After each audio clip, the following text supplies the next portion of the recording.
Hello everyone, welcome back to my channel. We have already discussed about the prepositions in my previous video. If you have not seen it, then go to the description box and watch it. आज हम लोग across, through and along ये तीन prepositions के बारे में discuss करेंगे। ये तीन prepositions कहाँ यूज़ किया जाता है और तीनों का डिफरेंस क्या है, इस चीज़ के बारे में अपन डिस्कस करेंगे। चलिए स्टार्ट करते हैं। These all are the examples of prepositions of movement. First one across. across का मीनिंग है कि ओर पर और दूसरा साइड पर जाना, मतलब एक साइड से दूसरा साइड क्रॉस करना, that is across. Through. Through means के माध्यम से और के द्वारा, कोई भी थ्री डायमेंशनल प्लेस है तो उस माध्यम से गुजरना, उस केस में आपको थ्रू यूज़ करना है।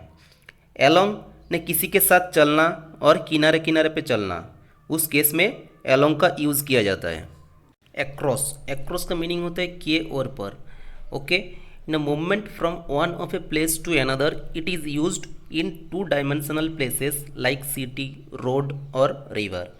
तो यहाँ पे क्या है ना, जो टू डायमेंशनल प्लेस है मतलब एक फ्लैट प्लेस है, तो फ्लैट प्लेस में जैसे क्या हो सकता है, वो सिटी हो सकता है, एक रोड हो सकता है और कोई रिवर के क्रॉस करने की बात हो रहा है। ठीक है, for examples we took a boat across the river.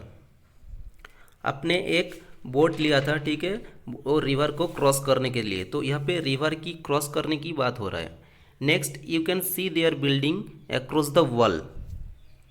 आप दीवार के पार उनकी बिल्डिंग देख सकते हैं। तो यह क्या है ना, दीवार को वो जो वॉल है, वॉल को क्रॉस करने की बात हो रहा है। ओके, नेक्स्ट न टचेस और stretches from one side of a place to another, मतलब कोई भी प्लेस का एक साइड और से और दूसरा साइड वो क्या टच होगा। ठीक है, वो क्या फ्लैट हो सकता है। तो for examples the wooden bridge has been built across the canal. यहाँ पे जो कैनल है, कैनल का एक साइड और दूसरा साइड में टच किया है, कौन सा टच किया है, एक वुडन ब्रिज है। ठीक है, तो यहाँ पे जो कैनल का वो क्रॉस करने की बात हो रहा है, टच करने का। नेक्स्ट क्या है ना, she is drawing a line across the page. Page का जो एक बॉर्डर से दूसरा बॉर्डर में क्या कर रहा है, वो एक लाइन खींच रहा है। तो यहाँ पर लाइन खींच रहा है मतलब क्या है, पेज का एक साइड से दूसरा साइड में वो लाइन खींच रहा है। ठीक है, तो इस केस में क्या हो रहा है, वो टच का बात हो रहा है। ठीक है, नेक्स्ट थ्रू. थ्रू मीन्स किसी माध्यम से जाना और के द्वारा, जैसे फॉर एग्जांपल किसी चीज़ के और पर देखना और किसी चीज़ से गुजरना, ये दो केस में थ्रू की यूज़ किया जाता है। For example I can see through the window, मैं खिड़की से तुम्हें देख सकता हूँ। ठीक है, तो खिड़की के माध्यम से वो देख सकता है, तो इस केस में वो क्या थ्रू का यूज़ किया है।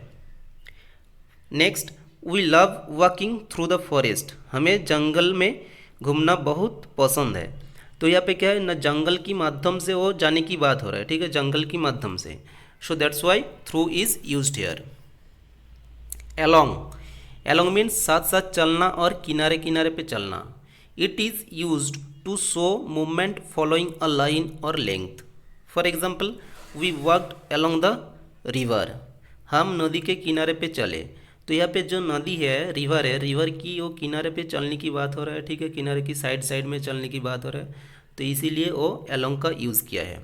Next he walked along the street, वो गली से चले। तो यहाँ भी क्या, वो स्ट्रीट की जो साइड है, साइड के वो चलने की बात हो रहा है, तो इसीलिए वो अलोंग का यूज़ किया गया है। I hope that you have understood. चलिए इसको और एक वीडियो के माध्यम से अच्छा से समझ लेंगे। Here is a field. Gavin is walking across the field. He comes to the other side of the field and there is a wood. Now he is walking through the jungle and across the field through the wood. And finally a river. Here is Gavin walking along the river.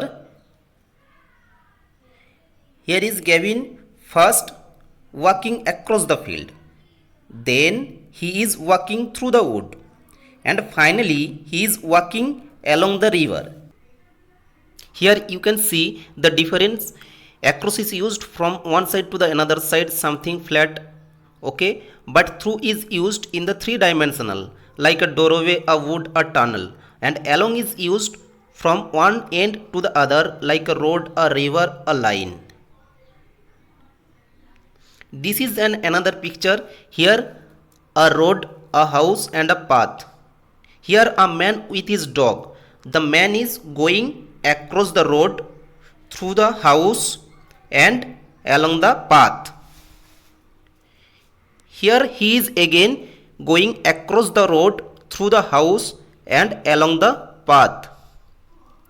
Here he is again, first he walks across the road from one side to the other, then he walks through the house, then which is 3 dimension, and finally he walks along the path which is a line or length. So thank you everyone.